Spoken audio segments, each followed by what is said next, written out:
I want to remind you to check out Zencastr, Zencastr. That is my favorite program to use for all my recording needs. And the great part is, not only do they have audio, but they also have video options as well. So whether you're video conferencing, podcasting, just catching up with friends and loved ones, you definitely want to check out Zencastr. They have paid subscriptions. They also have a free version, which I'm actually using right now. Transcripts, the whole 9 yards, and even, get this, Zencastr has started to do hosting. So for all you podcasters out there, if you're looking for a host for your show, please consider Zencastr. You will not regret it. I'm telling you right now. Once again, Zencastr. Made on Zencastr. That's right.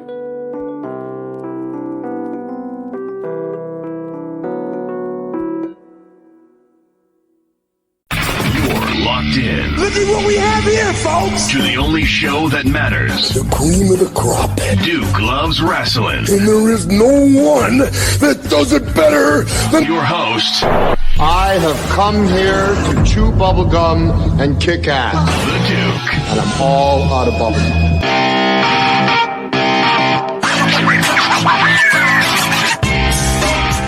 Welcome back to the Duke Loves Wrestling podcast, the show about pro wrestling and everything else. And I'll tell you right now, folks, I had a plan. I was going to do a tribute to Leaping Lanny Poffo this week, and something interesting happened. You know, I was just going to speak about the late Leaping Lanny Poffo, aka the Genius, from my perspective as a fan. You know, my perspective as someone who grew up watching Lanny, especially on the Saturday morning WWE TV shows, Superstars, and those things. And then I heard Conrad Thompson and Bruce Pritchard, two friends of the show. Then I heard Conrad Thompson and Bruce Pritchard do an episode of Something to Wrestle, and it was dedicated to Lanny. And, you know, it was so well done that I want you listening right now, when you get a chance, check out that episode if you want to hear anything about the genius, Leaping Lanny Poffo, Angelo Poffo's son, one of his sons, the brother of the late Macho Man Randy Savage. It's worth a listen. And I couldn't do Lanny any kind of justice compared to a guy like Bruce, who worked with him, knew him personally, what have you. So I'm going to leave that one alone, because I think those guys did a fantastic job. And again, shout out to Conrad, who's been on the show many times. Shout out to Bruce Pritchard. So gracious. Anytime those guys are in Boston, they always show me love. Very, very nice people. Big fans of theirs, as always, as you know. So we'll leave it at that. But rest in peace to the genius, Leaping Lanny Poffo. Heart goes out to the Poffo family as well. It's a tough loss. Tough loss, you know. We just, it never gets easy when we lose people that we grew up watching, idolizing, and what have you. People who have dedicated their lives to entertaining us. It never gets easy losing these folks. So all we can do is keep their memory alive by continuing to talk about them. You know, another loss we just had was Jerry Jarrett. Oh my goodness. Father of Jeff Jarrett, and a guy who was a big time promoter, especially down in Memphis. So heart goes out to the Jarrett family, and rest in heaven, Jerry Jarrett. The best wrestling matches ever are happening up in the great big ring in the sky. I truly believe that. Forget about WrestleMania, forget about Super Clash, forget about Starrcade. The best wrestling is happening up there before the angels. So someday we will all get to see that, but not anytime soon, hopefully. That's right. That's right.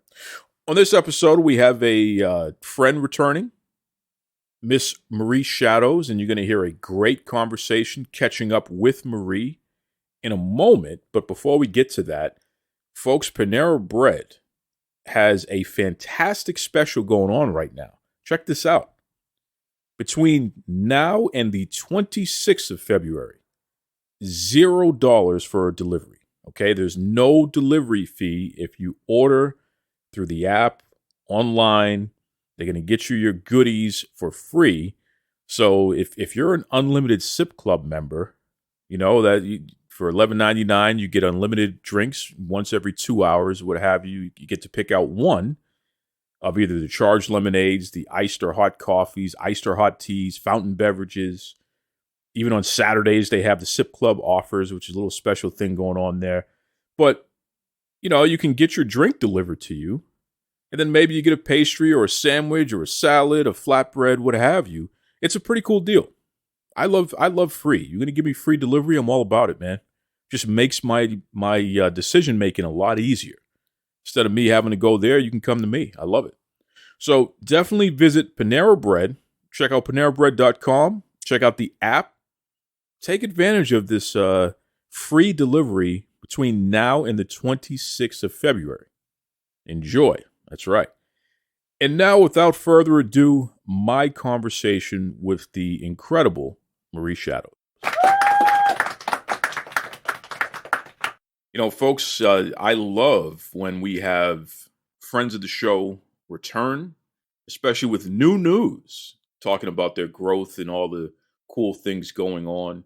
It makes the times in between that much more worth it, you know? So without further ado, legitimately one of my favorite people in all of pro wrestling media, this whole IWC, whatever you want to call it there, just really a great person, great friend, and someone that I love collaborating with. Marie Shadows. What's going on, Marie? Hi, Duke. I appreciate that. You're one of my favorite people too, man. Thanks for having me back. Well, you got to be careful, Marie. You don't want to tell too many people that I'm one of your favorite people because that might get you canceled. So, look, at this point, I don't care. At this point, I don't care. So you're. I ranted. I ranted yesterday on my Twitch channel because of the trolls that I got, and I was just like, I don't care at this point. I'm going to continue to do what I do, and if I say that you're one of my good friends, I don't really care. You're one of my good friends. You know, it's funny because you really have to get to that point where it's like, am I going to allow these trolls to affect, you know, what I post, what I talk about? Am I going to allow them to a certain extent, dictate my content? Or am I just going to say the hell with them and just do what I know that my fans will enjoy? I know that I enjoy. I know that, you know, the people that I'm reporting on enjoy. So it's you get to that point, and it sounds like you're definitely past that point where it's like, enough with the trolls, enough with them affecting how I feel. I'm just going to keep doing what I know I need to do, right? Yeah, because at a certain point, you realize that the trolls aren't the ones that's going to help you pay your bills. The trolls aren't going to come into your DMs and be like, hey, that advice you gave me, that was really great. The trolls aren't going to be buying your merchandise. If the trolls are not going to try to line your pockets in some way, because we all do this to at least better ourselves, better our lives, and make sure that we have enough money to improve our shows, if they're not going to show any type of support like that, then you don't need them. You really don't. You really don't. And, you know, anyone listening out there, no matter what you do in life, there's always going to be people that try to be detractors, throw you off your game, what have you. You can't let them win, you know? So it's so important. And the best revenge that you can get is to continue to be successful in what you do, you know, because it just stings them that much more when they realize you're not affected by their nonsense. So... And Marie Shadows certainly is a testament to that, because since the last time you've been on the show, you've become an author, right? Yeah. Talk to me about that. Talk to me about the book.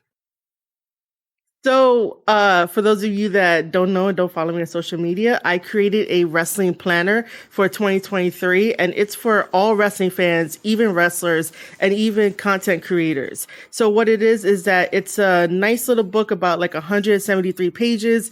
It has a full 12-month calendar with a little section of like your notes and to do. And then there's two note sections. There's two different kinds. There's one that just has all like regular lines for you to write on. And then the second one is lines plus a blank box that you could do whatever you want with that. You could do like bullet notes, like have like a bullet journal, write some reminders down in that little box. And then after that is the match tracker, which I love to say that if you don't like the way that Uncle Dave does his star rating matches, you could do it for yourself. You could color in the stars and see if you get like, one match is like 7 stars, 5 stars, you get to color it in. And then the last section is about the year end awards that always happen in the IWC. So if you ever want to do it on your own and have your own set where it's like, top 10 best wrestling moves, you can have that there too. And then I ended off with blank note pages for whatever your heart desires. You want to draw in those note pages, you could do all that. So I created this because everyone on Twitter and the IWC are like scrambling towards the end of the year to be like, hey, do you remember that match? Hey, how do you log and remember all the matches? So I created one big wrestling planner for you guys to keep it all in one place. That's really interesting because, first of all, my penmanship is terrible. Okay, so we could start there. I learned how to type very early because I knew that the way that I write is just not pretty. Okay. So I'm not a guy that, is going to be writing a whole bunch of notes and things like that. I don't draw pictures, or at least not well. I could draw a picture that would be some pretty impressive original art. It would also be terrible, but that's beside the point. I didn't realize that bullet journaling and planners and things like that, I didn't realize it was such a big deal until, my bodyguard, she actually subscribes to some type of subscription service where every month they send you a box of special pens and special planners and inserts and dividers. And this is all like original stuff that the company makes. And I'm sitting there looking at her like it literally last weekend, she got her new box and she's showing me this stuff and she's so excited. And she's so excited that I have to I can't say, okay, I don't get it. I'm just looking at it like, oh, that's cool. Yeah, I'm glad you like that. But there's a whole community, is my point, that is dedicated to this sort of thing. And clearly you're part of that community, Marie.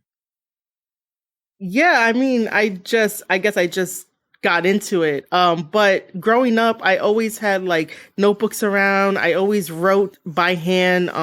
That's how I remember a lot of the wrestling stuff that I talk about with you and other people, is because I write all this stuff down and I learn from it. So that's my way of learning is by writing stuff down. So I always buy a bunch of notebooks, which it's I shouldn't be doing so, but I love doing that. And so I just turned what I love into a wrestling planner and then put it online for people to buy, because I know that people like to write more than just typing on the screen and stuff, which there's nothing wrong with that. But yeah, I'm more the writing by hand.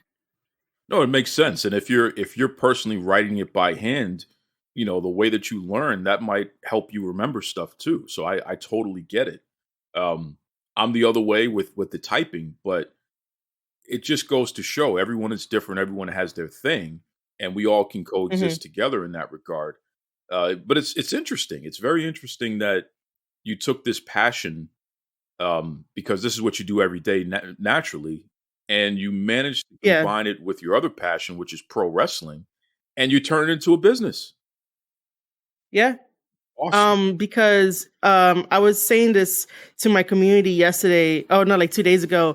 That the first love originally is writing, because when I'm younger, I'm trying to figure out stuff, and then wrestling came along. But then wrestling was wrestling took over the number one spot of what I love, and I already accomplished what I did.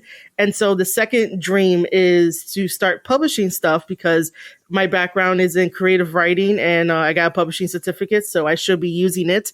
So, that's not the only book that I want to publish as well. There's also this wrestling novel that I keep putting off. And then there's my poems that I want to put out. It's about getting towards the goal of my second dream, is to publish the things that I want aside from still being in wrestling. Well, I love it. I love it, Marie. Now, tell everybody, how can they get a copy of the planner? So if you guys want to get a copy of the planner, you go to Amazon. You could go to amazon.com/author/Marie Shadows. Be the easiest way for you to get that book, plus a Valentine's Day journal that I have on there as well that you guys can get. If that doesn't work, hit me up on Twitter at Marie_Shadows, slide into my DMs, and I will gladly give you the link that way. Yeah, slide into their DMs about the books. Don't be asking Marie for pictures of her elbows or anything like that. You know, some of you people out there are freaks, so we don't need those problems. Anyway, so Marie, you're the person that I pay a lot of attention to when it comes to pro wrestling in Japan, especially. Yes. You kind of keep me abreast. All I have to do is read your newsletter or read your Twitter feed, what have you, and I have a pretty fair idea of what's going on. So there's a big event coming up. In fact, it's happening. Yeah. I'm going to be airing this episode on Friday the 17th. So on Saturday the 18th, there's a big New Japan Pro Wrestling pay-per-view, right? Yes, it is Battle in the Valley at San Jose, California. Okay, so first of all, what the heck are they doing promoting a show in the United States of America? Well, okay, so we have to go back a little bit further.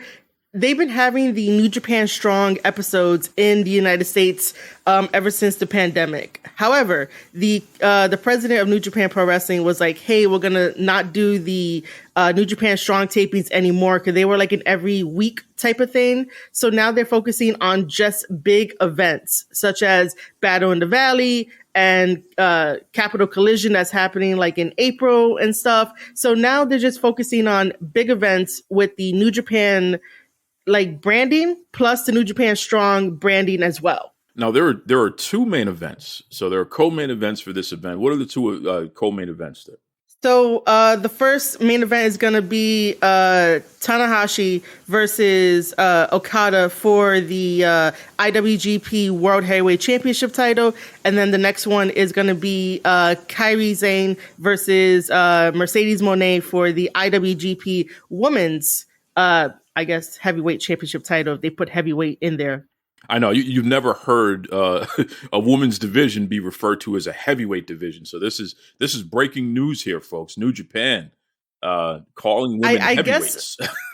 I guess it's heavyweight. When people listen to this, like, don't quote me, but I'm so used to saying like world heavyweight for like almost every championship. The women's championship hasn't really been defended again ever since we saw it at like Wrestle Kingdom. So like I'm still getting used to a women's championship in New Japan per se. So does New Japan officially have a women's division? Because that wasn't something that they've had before, even though they have had women compete like China. They've had women make cameos, Amber O'Neil and Maria Kanellis and folks like that. But do they officially have a women's division now? Back in the day, somebody was telling me that they did, but it didn't work. It didn't catch on. That's why we have Stardom. But to answer the question, no. Okay, so then how is there a IWGP Women's Champion if there's no women's division? Well, because they're borrowing from Stardom, because they're still doing the Stardom and like New Japan. It's not really a crossover. It's because both companies are under the Bushiroad brand. So they're just asking Rossi, who owns Stardom, to be like, hey, can we like borrow some of your women and like have them on the show? Okay, so Stardom is still going to be its own separate brand, but during big events, New Japan will bring Stardom wrestlers in and have them compete possibly with wrestlers from outside of Stardom. And for the New Japan version of the World Women's Championship, right? Yes, that is correct. Yes. Now, is the New Japan World Women's Champion automatically the Stardom Women's Champ, or are they keeping it separate titles? From what I've seen and what I understand, they're keeping it separate. So Stardom still has their red belt champion, their white belt champion, and New Japan has the IWGP Women's Championship. So they're keeping it separate. Very interesting. Very interesting. Now, when it comes to Mercedes Moné, the woman formerly known as Sasha Banks, is she signed to New Japan or is she just doing this one big event? This is where it's tricky. I honestly think that in order for her to work on a New Japan show, she has to be signed by Stardom, because it doesn't make sense for her to have a New Japan contract where we know that New Japan, it's mainly like a men's division, and Japan likes to keep everything like separated. So I think she has a Stardom deal, and in that deal, she has like confirmed dates with like New Japan. That's the only way like Kyrie will be on the show. And I think that's how it worked when we did the New Japan X Stardom historic crossover event over in Japan. It's very complicated. Very complicated. Very complicated. Now, I know that, did the event sell out? I know that they sold a lot of tickets once they announced that Mercedes Moné would be taking on Kyrie. So, Oh yeah. how have the ticket sales been overall for this event? Overall, it has completely sold out. And I think it was because of that first match that was announced. And then slowly the other matches got announced. Before that match, the very first match that was announced was Eddie Kingston versus like Jay White for this event. But then once Kyrie and Mercedes came around, that's when like the show like really sold out. So I wonder about that though, because the last match of the night is not going to be the women. It's going to be Tanahashi and Okada, right? Yeah. You know, if New Japan follows the same thing they always do, Okada and Tanahashi are going to close the show. Okay. The folks who actually sold the tickets, Mercedes Moné, which I'm not even going to say folks, Mercedes Moné sold the tickets because she's wrestling her first match since being a WWE contracted wrestler. She's wrestling her first match outside of the WWE. People want to see what's going to happen, and going up against Kyrie, that's a fun deal there because Kyrie is one of the greatest women's wrestlers in the history of Japan.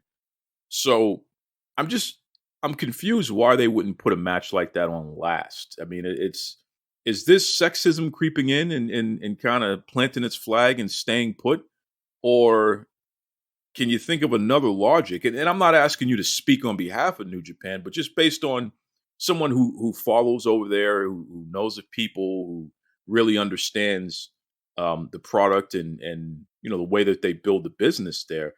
What's the logic behind not making the women be last? I would just say that Japan and America have two different ideologies, two different ways of thinking. And if New Japan was like an American staple, like indie show that, had our way of thinking, of course, the one who sold the most tickets will be on last, right? Because it makes sense. However, because Japan likes to keep everything the way that they do, the only reason I could think of the women not being on last is just because of the way they think, their ideology and stuff.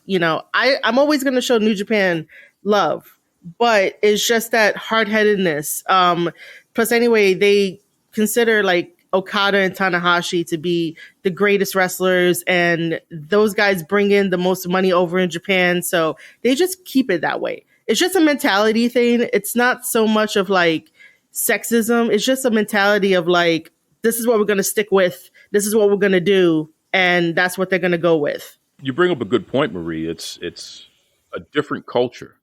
So even though the event is happening here in the United States of America, they're showing us how they build out what they do. So, yeah. However, that is not to say that, if Rocky is over there or whoever is like producing the show for tomorrow, you never know. Anything could change. They could kind of convince, whoever is working backstage to put Kyrie versus Moné like last. You never know. You never know. You never know. I think that whoever sold the ticket should be going on last. That's just my opinion. The main event is the last match of the night. But we'll see. We'll see what happens there. Now, there's another pay-per-view happening at the same time, right? Yeah, man. It is the WWE Elimination Chamber. So this is crazy because you're talking Sami Zayn and Roman Reigns. going at it, and I believe Yeah. that's the main event of Elimination Chamber. And it's an Elimination Chamber, so it's already a super duper cage match pay-per-view, and at least multiple matches will be in the Elimination Chamber, right? Yeah, man. The Elimination Chamber is gonna be crazy. It's gonna be in Montreal. I am hoping that we do not get a screw job 2.0 in 2023, because I don't think we need it. But whatever happens, happens. I'll be along for the ride, and then I have to decide which show I want to watch first. Well, Marie, you could be like me and have one on the phone and one on the computer, or one on the TV and one on the computer. You could have multiple screens going at the same time. I could, but I'm going to be watching it with family. So I'd rather just pick one. Yeah. So, and then like the next day I'll watch whichever one I didn't watch on Saturday. That's fair. That's fair. That's fair. So we're living in an interesting time in pro wrestling where on one hand, the WWE, the ratings are through the roof. Live event ticket sales are through the roof. They're making more and more deals with different types of brands and what have you. The Mountain Dew thing that they just did at the last pay-per-view, where that's a match that was Cold Black or something like that. The Bray Wyatt match. That was $1 million match. WWE got paid $1 million to do that match. So yeah, they seemingly can't miss right now. They're killing it. On the flip side, you have these promotions that are struggling. I mean, no one is really watching Impact Wrestling, despite the quality of their product being a lot better than it had been. AEW, people aren't watching their product and really aren't as excited about their product as they used to be. New Japan is still trying to find its foothold here in the United States. And they're actually turning over their roster in order to get more financially efficient because of some of the things they're going to be trying out. So it's a real interesting thing where the biggest company is definitely getting fatter and richer, and everybody else is just having to figure it out. What's your take on the state of pro wrestling in general, Marie? I mean, what do you think about the health of the industry in general? Man, I really do think that the health of the industry is good no matter what. There's a lot of options out there. Regardless of like companies not doing as well as WWE, because WWE is really making a lot in profit. But I really do think that it's a healthy state where somebody can go and to like an Impact and like get a character without having to worry about like, how many people are actually seeing it. Even though like you want a lot of people to watch you, but at the same time, if you're just new and coming up, and you want to get a character down, you go to Impact. If you want to like test your skills, you go to New Japan Pro Wrestling. If you want to get lost in the shuffle, you go to AEW. If you want to try something new, and you go to MOW that can also help jumpstart your career, you go there. If you want to try to take on WWE and be like a big mega superstar, you go there. But I really do think overall, it is still healthy.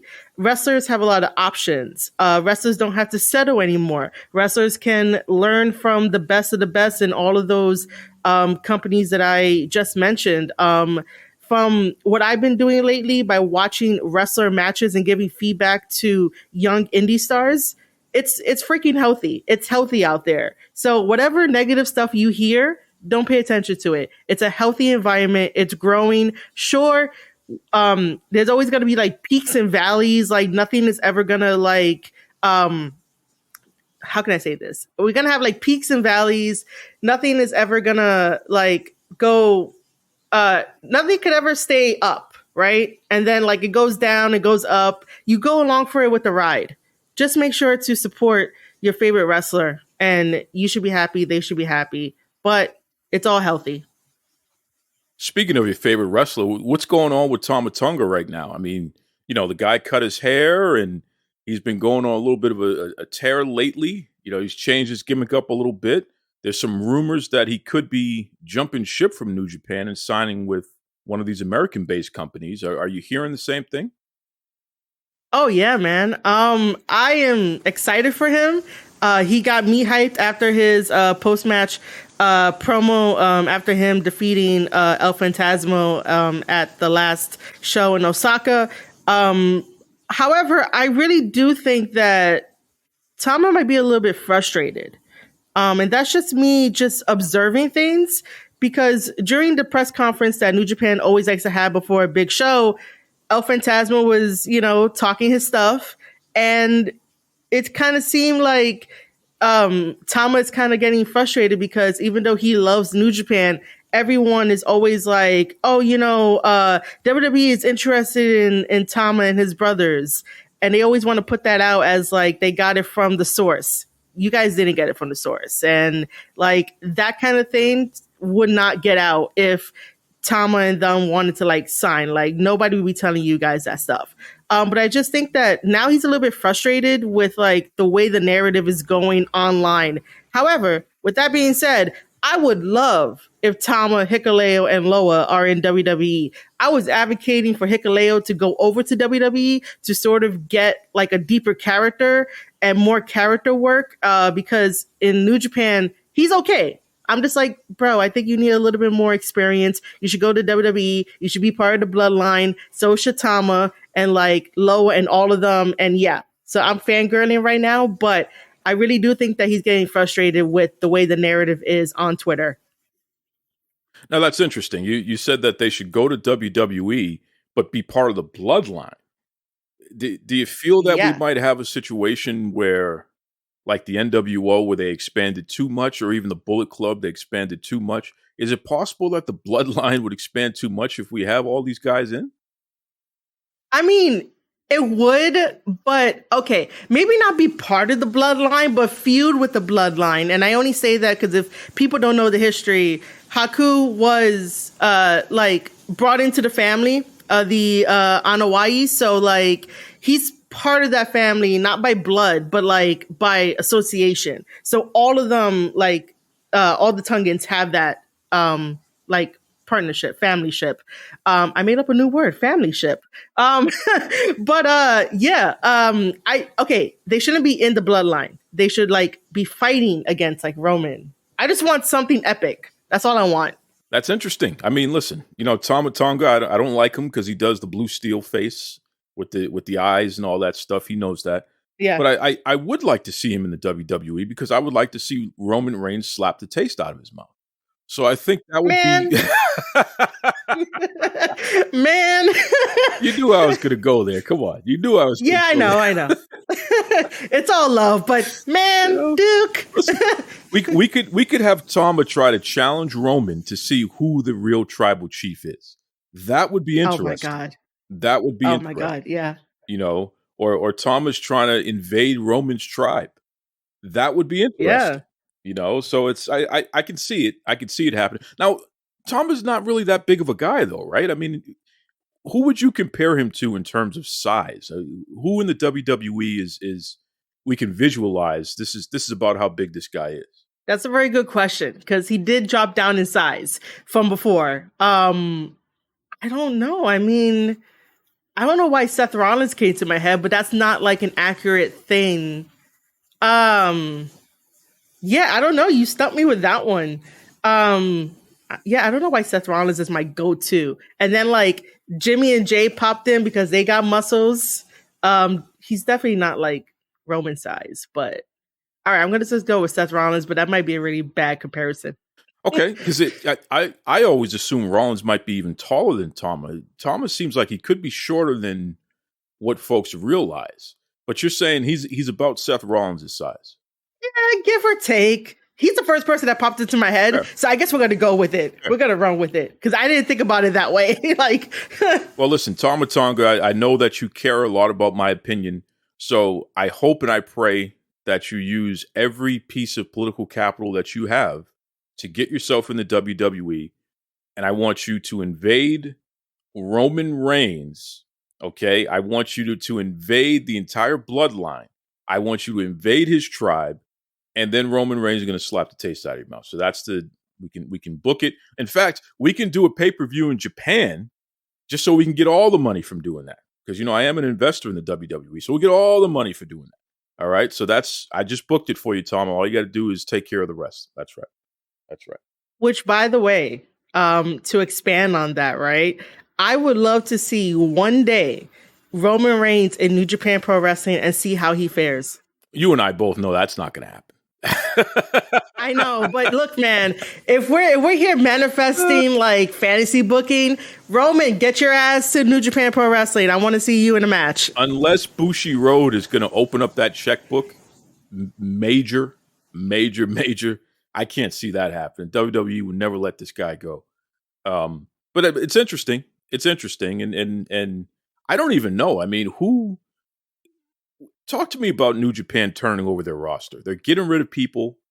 They're allowing people to go. What is this all about? Why do you think they're changing things so dramatically? Because this is not a gradual thing. They're legitimately letting, Naito just left, right? They're letting people go, right? No, Naito didn't leave. Naito is going to be over at Pro Wrestling Noah to have his match with was it the Great Muta for like his retirement tour for that. So Naito is still with the company. Oh, I thought he was gone. So am I wrong about this? I thought they announced they were going to be doing a turnover of the roster. No. Oh, no. So, okay. So I think you might have a little bit of it confused, which is okay. So what's happening is that if certain wrestlers in New Japan Pro Wrestling aren't doing anything, New Japan is like, hey, Pro Wrestling Noah, like, do you like want them? Because Kojima is over in Pro Wrestling Noah, like really fighting and getting like belts over there. So they're really positioning their roster to fight in other companies if like the company wants them. So no one is really like leaving except for like, Jay White's contract is going to be up soon. So he's going to be leaving. Like other people are going to be leaving, but for the most part, they're just positioning other people in other companies. Okay, so this is basically excursions like they would always do, right? Talent exchanges and things like that. Yeah. Okay. So that's a little different than what's been reported. So shame on me for believing the dirt sheets. I'm glad you cleared that up. They're just telling people like, hey, you want to go over here? Go over there, for the time being, because they don't really have anything for other people to do. So that's what they're doing. That's fair. It's interesting because this whole Jay White thing, the humanoids, the skinny jeans wearers, flavored malt beverage folks, they're not top shelf. They get so wrapped up in these darlings and they create these narratives in their mind and try to make somebody be bigger than what they are. And it's a very strange thing because it doesn't match up to reality. And Jay White is a great example because we've seen Jay White in Impact Wrestling. We've seen Jay White in AWA, and I'm talking within the past 12 months. And this guy did not move any needle. He didn't move anything. In fact, I think he moved people away. There's probably less people watching when Jay White appeared on any program in the United States versus the other way around. So this guy is not a draw in the United States, and it's probably going to take some time of building him. You're not going to treat him like he was ever anybody. You're going to build him. You're going to create something new in order to get this guy over because he is talented. Don't get me wrong there. But I wonder, this whole passion about, well, maybe the WWE wants him and oh my God, he could be in the Royal Rumble and oh my God, Jay White. If the WWE is able to get this guy over, especially if they're able to get him over more than AEW, which didn't get him over, and more than Impact, which didn't get him over, doesn't that say more about the companies than it does about Jay White? So I am a very huge advocate and fan of Jay White, but I will have to agree with you in certain points. And I'm like, yeah, it sounds about right. But I really do think that like it really does say more about, the company able to get somebody over. Now, if WWE was still under Vince McMahon, I would totally be against Jay White not going over there. But because it's run by Triple H for creative, I'm like, go, Jay. You'll be okay. I trust it. You'll be okay. But I also think that you're also right about that when he showed up in AEW, I wasn't expecting that. And that's how AEW got like, their first like million. But then after that, they didn't really use him. They didn't reach out to New Japan to be like, hey, is it okay that we can take Jay White for a couple, couple months or whatever and have him do whatever we need him to do in AEW? And then in Impact, it did kind of feel off until we got the one pay-per-view where Jay kicked out Tama and Loa, and I was just like, what the hell are you doing? That's the only time that I think he kind of moved the needle. But I think he'll do well in WWE, just because I trust Triple H, and Triple H will allow Jay White to do what Jay White does best.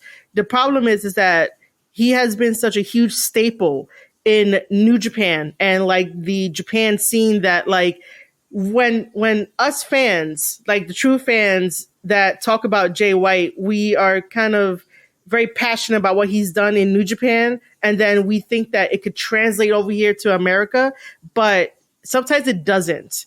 And that's what people have to like accept, that over here is a different type of crowd. Here in America, we know too much about the backstage politics. We know too much behind the curtain. Over in Japan, they don't know. They keep it as kayfabe. They keep it as like, oh my God, is Jay White, he's King Switch, he's Switchblade. Like, would they go up to ask him for a picture? Sure. But most of them will probably say no. Meaning the fan will probably say no. They'll be too scared. But Japanese fans respect the wrestlers way more than like America does. And Japanese fans don't know as much as we do. So, there's all that.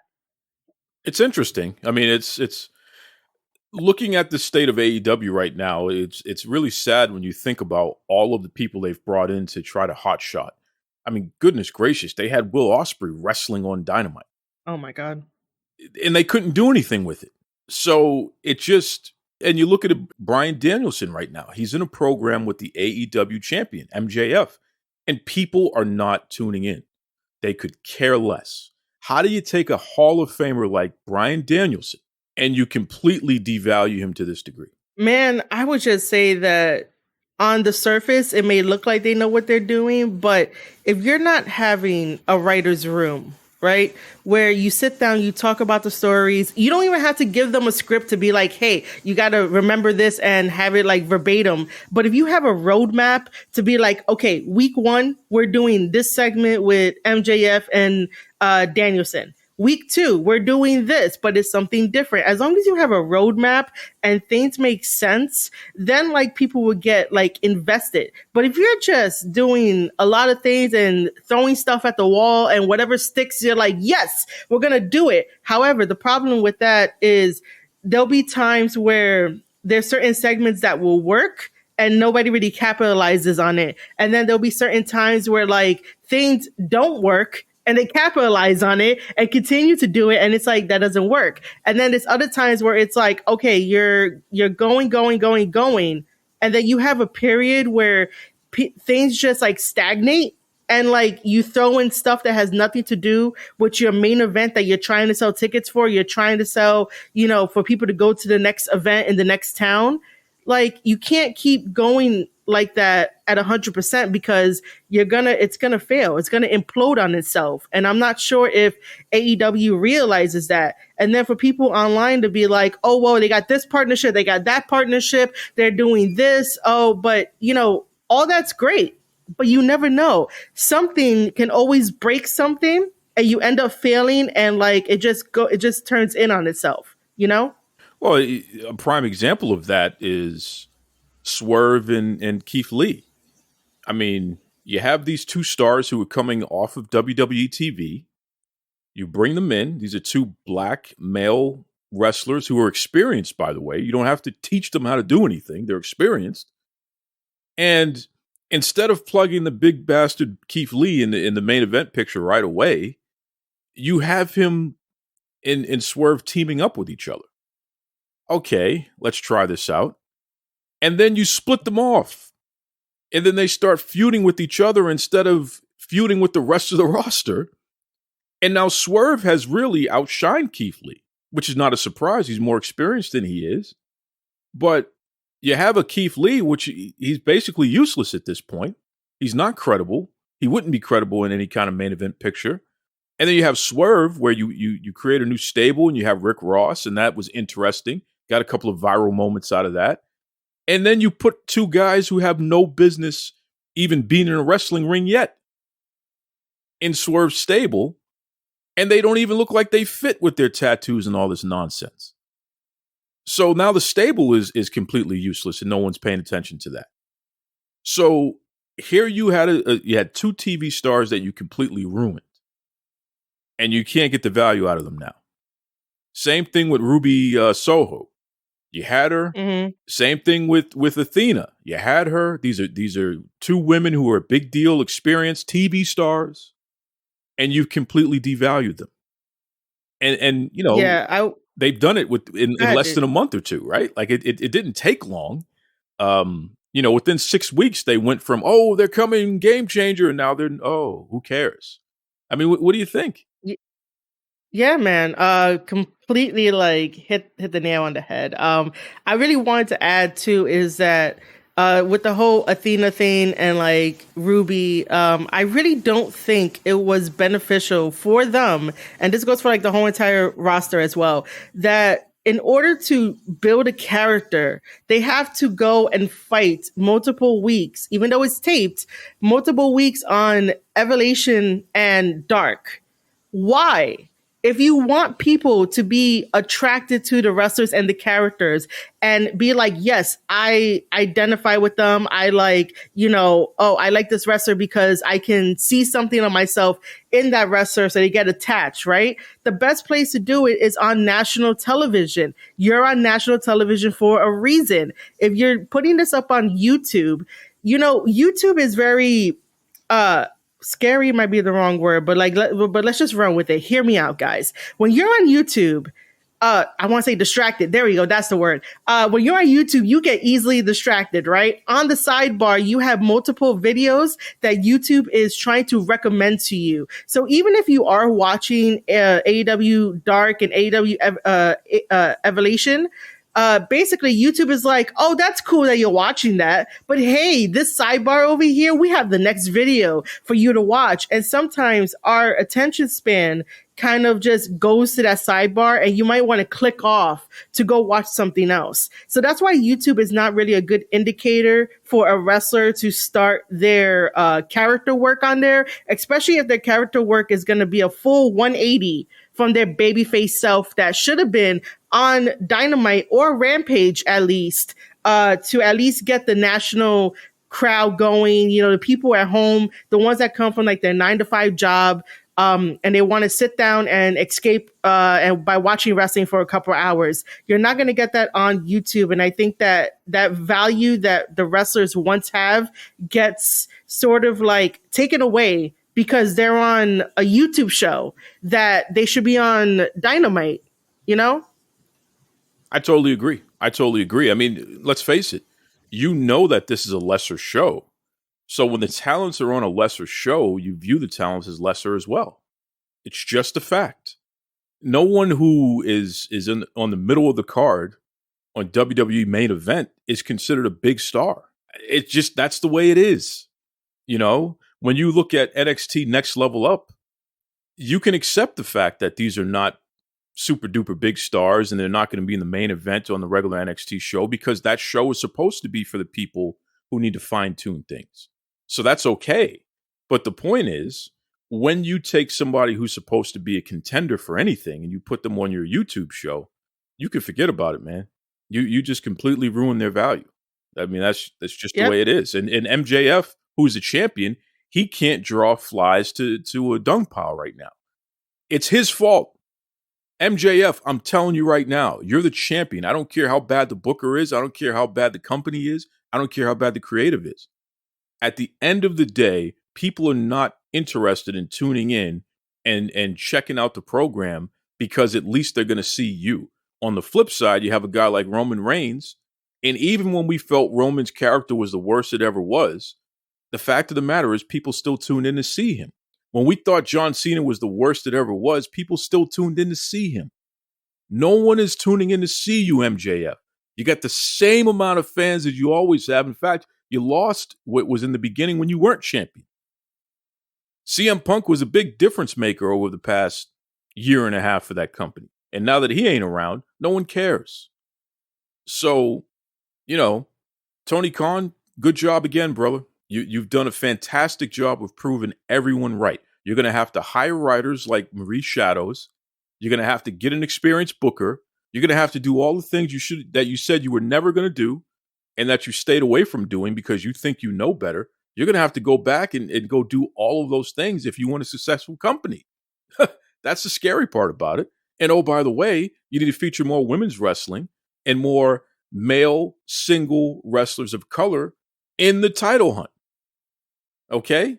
I still am going to beat that drum because I continue to be proven right. Your company continues to fail because you are not doing these things. And oh, by the way, you said that you were going to be doing these things. Did you see that list of AEW wrestlers and what they make? The top 10 highest paid AEW wrestlers of 2022? No, I did not. Well, they said Moxley's making $6,000, and then other people are on there. They're all men, by the way. All men on that list. Now, what happened to this whole concept of women were going to get paid equally to the men? What happened? Look, man, I just want to chime in with that whole thing because, like, I'm starting to see it now where, like, there was definitely, like, a lot of promises made, especially when, like, Cody and Brandy was still there. And then the moment that Cody and Brandy left, it's like, yeah, we could see all the cracks and the faults and stuff like that. I do want to point out an observation, though, which I'm not sure if anyone else in the internet wrestling community has seen, unless like my Twitter algorithm is all messed up. However, I have not seen a lot of Tony Khan tweets about like, him over explaining the product of AEW. And I haven't really been seeing him really take the fan criticism or even, whatever they say on Twitter to change up the show, because he did say on Twitter that like he listens to the fans, unlike, other wrestling companies. But lately, it seems like he doesn't listen to us anymore. There's a huge Twitter section that complains about Jon Moxley always blading and the camera picking up the freaking blading process. And as much as we scream about it, it's not being done. It's not being fixed. So yeah, I kind of figured that like, why would Tony Khan stop listening to the fans and continue to do what he thinks is best? I really do think that eventually AEW has to just refocus and like really try to remember the vision, as Cody Rhodes put it so elegantly during his conversation with Ariel. But yeah, I did not see that thing about how much money the wrestlers make. I don't know if it's ever going to get to a point where anything makes sense for like AEW. Well, I mean, you see what the WWE has done with Cody Rhodes. I mean, this guy's going to the main event of Wrestle. How can you have a WrestleMania main eventer in your company and you never capitalized on him? How is that possible? I don't know, man. I wish I was a fly on the wall to let you know. Like, even just thinking about it or even just talking about it, you're like, yo, Cody knows what he's doing at this point in the game. Sure, there's always room to like learn and improve, but I will pick his brain and I'll be like, sir, we got to talk about this. We got to talk about that. All right, how will we do this? How will we do that? I don't know, man. I just think that Cody was the one that really held the company together. And then when he left, it's like, you left it to children. I'm sorry. Like he left it to children. I mean, think about this. And you're absolutely right. They left it to children who are more interested in their inside jokes and nonsense than they are into putting out something that's good business. You had Cody Rhodes, who's about to main event WrestleMania. You had Bryan Danielson, who's main evented a WrestleMania. You had CM Punk, who never main evented a WrestleMania, but he at least had years where he was the most talked about wrestler for different periods of time. You had all these guys. You had Kenny Omega, who was the darling of New Japan Pro Wrestling for years and went viral a couple times. You were able to bring in Will Ospreay to wrestle. You had all of this talent in your company, and you were not able to capitalize on it. If that doesn't tell you it's time to get rid of whoever's booking that show, I don't know what will. That's it. Well, that means that you have to get rid of Tony Khan because he does everything. Yeah, and that's the point. I mean, hey, listen, he told me himself when he was jumped in my DMs talking nonsense. He told me himself. He's the one who writes it. He's the one who books it. Okay, Tony, and that's why it continues to be terrible. Anyway, Yeah. Marie, it is always a pleasure to have you on the show. I appreciate you very much, my sister. Before I let you go, what's the spread? You know, I got to ask you about food. What's the spread tomorrow? What's the big thing you're gonna have? Tomorrow, I don't know, but yesterday I made a pretty decent meatloaf for the first time. Now, do you use hamburger meat to do that? And I know some wise guys are going to say it's all ground beef. No, it's not all ground beef. What kind of meat did you use to make your meatloaf? Was it just regular ground beef? Was it hamburger style? Like, what did you do there? I just use regular ground beef. I bought like a big family pack. So I had like a lot of it sitting there. So I was just like, oh, let me just use it. And then I seasoned it. I added some raw onion to it so that when it cooks, I get that sweetness to it. But yeah, just regular ground beef, 80-20. And then you did the ketchup at the end there? Actually, I added it on after it came out of the oven, and it was still good. I was like, yeah. Awesome. Good stuff. I'm not big on meatloaf, but I do, every now and then when I have a meatloaf, it's got to be good meatloaf. It's got to be good. Yeah. If I'm going to eat it, it's got to be good. Okay. If I'm not going to get the frozen dinner meatloaf, I got to go get the real stuff. And I'll tell you what I've been doing lately is buying hamburger meat. So it's already seasoned and all that other good stuff by the store. And then I take it and put a little bit of my other kind of seasoning on top, but I make meatballs out of it. Yeah, that's always a good thing to do. I like putting meatballs like in the oven sometimes to like have a different way of doing it, so that way I don't have to like use my pans or whatever and then clean it up. For today, I'm making something with like legs and thighs of like chicken. I don't know what I'm doing yet. Well, listen, you got to let me know because I have some legs in the freezer that I have no clue what to do. I made the mistake. And I'm sure someone out there has done this before. I made the mistake of buying corn meal instead of corn starch. Oh. So I'm thinking I'm going to make some fried chicken, and I'm going to, I got my flour, I got my egg, and then I think corn starch, but it was actually corn meal. So that's not going to work. Yeah. I mean, it can. It's technically it can, but it'll just be a weird texture after like you eat it. If you want to use the cornmeal, get yourself some self-rising flour, get yogurt. And by the way, Italian people out there and the Italian gods, do not strike me down for what I'm about to tell Duke what to do. But if you want to make pizza with just 2 ingredients, right? You get self-rising flour, you get yogurt. You do like a 2-to-1 ratio in a way. You make a dough, you spread it out, put some cornmeal on the bottom of like your pan, put the dough on it after it's like stretched out, make your pizza, put it in the oven, and you're good. Wait. It tastes exactly like pizza. Wait. You said yogurt? Like non-fat? Yes. Regular plain yogurt? Yeah. And self-rising flour. Okay, so the flour, so you don't need to put any yeast in it because it's already activated. Uh-huh. Okay, got it. Yeah. Got it. Wow, that's interesting.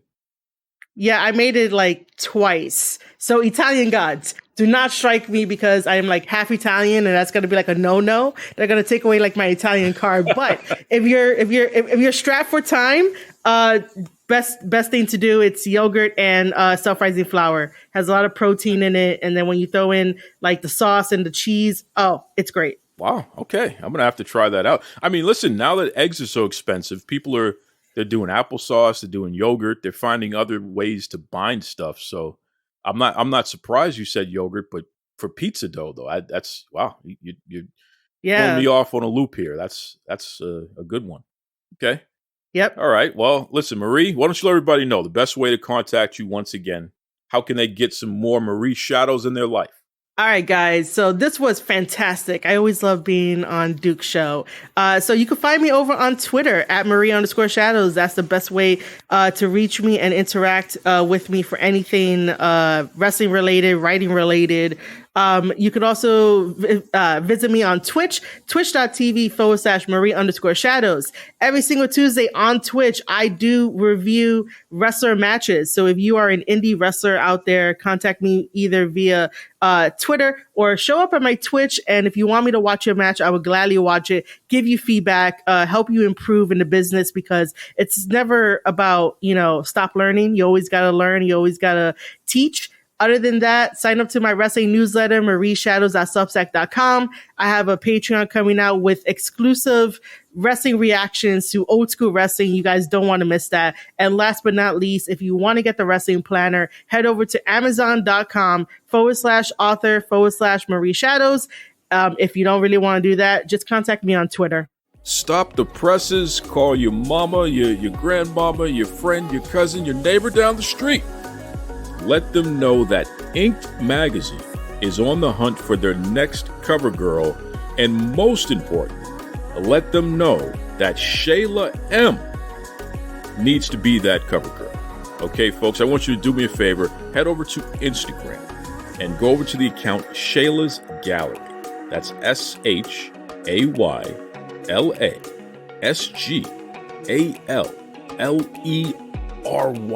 Shayla's Gallery. Check out her bio, because there is a link to the Inked Magazine cover girl search.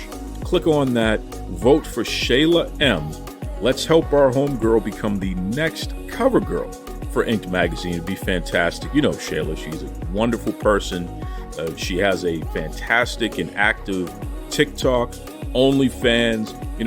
This is someone who absolutely would love to support and appreciate. And the best part, she'll come on the show and let you know about that. All right. So please, if you do anything this weekend, check out Shayla's Gallery on Instagram. Click on the Inked Magazine link in her bio and vote for Shayla M. That's right. Always a great time when we talk to Marie Shadows. She's fantastic, man. She's fantastic. What's interesting about Marie is that she's never afraid to try new things, especially as it relates to e-commerce and building out her brand on the web here. So I'll just have random conversations with Marie, and just about every time I'm learning something new. Oh, that's possible. Oh, maybe I should check that out. Oh, you're doing that on Twitch, or you're part of this affiliate program, or wow, you made money off of that.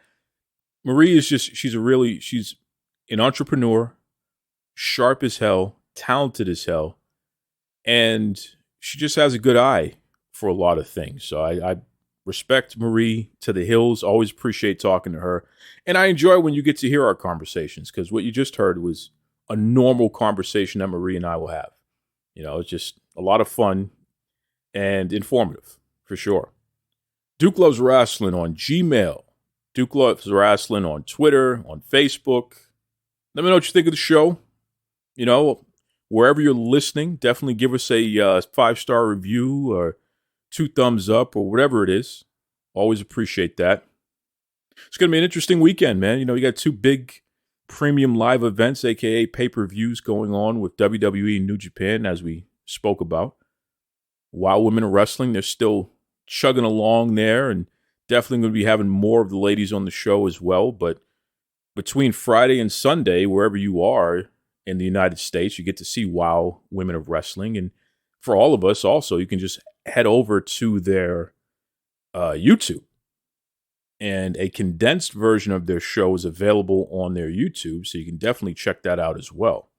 But shout out to them. So just wrestling. Wrestling is accessible. It's everywhere. And you will not hear any complaints from me on that. That's right. That does it for this week. As always, folks, be kind to yourselves and then be kind to others. Take it away, Tony Schiavone.